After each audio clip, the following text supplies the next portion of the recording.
वयाच्या 25व्या वर्षापासून बामणीकरांना लागला विठुरायाचा लळा।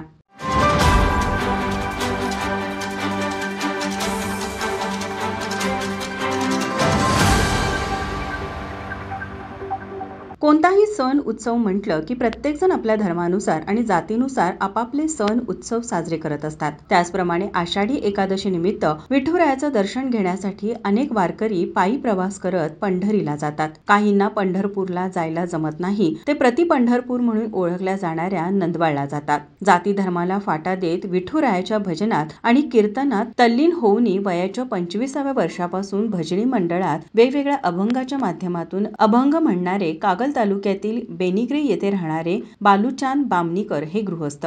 हे जातीनं जरी मुसलमान असले तरी विठुरायाच्या चरणी अभंगाच्या माध्यमातून सेवा देत असतात। बामणीकर यांनी आपल्या कृतीतून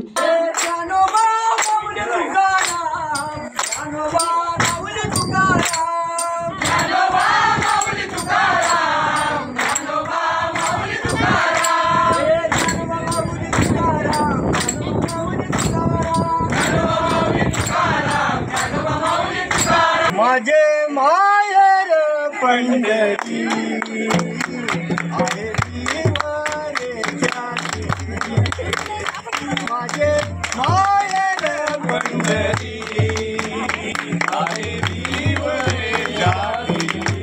हिंदू आणि मुस्लिम ऐक्याचं दर्शन घडवलं असून त्यांनी गेल्या वर्षी पंढरीची वारी केली होती आणि या वर्षीच्या आषाढी एकादशी दिवशी नंदवाळ या ठिकाणी विठुरायाचं दर्शन घेण्यासाठी मराठी बांधवांच्या दिंडी सहभागी झाले असल्याची माहिती बेनिग्रे येथील ग्रामस्थ संदीप वाडकर यांनी दिली। मुसलमान समाजाचा मोहरम सण हा आषाढी एकादशी दिवशीच असताना देखील बामणीकर हे वारकरी दिंडीत सहभागी होऊन विठुरायाचं भजन आणि अभंग गाऊन उपस्थित असणाऱ्या भाविकांना भारावून सोडलं। ज्ञानोबा माऊली तुकाराम, ज्ञानोबा माऊली तुकाराम, ज्ञानोबा माऊली तुकाराम, ज्ञानोबा माऊली तुकाराम, ज्ञानोबा माऊली तुकाराम, ज्ञानोबा माऊली तुकाराम। पंचायत समिती माजी सभापती राजेंद्र सूर्यवंशी यांनी बामणीकर यांचे स्वागत करत त्यांच्या प्रति कृतज्ञता व्यक्त केली। हिंदू मुस्लिम ऐक्याचे दर्शन घडवलं याबद्दल आभारही मानले। विठुरायाचं दर्शन लाखो भाविकांनी घेतलं। यावेळी रामकृष्ण हरिनामाच्या गजरात अवघी नंदवाळ नगरी दुमदुमली। माझा महाराष्ट्र न्यूज कोल्हापूर।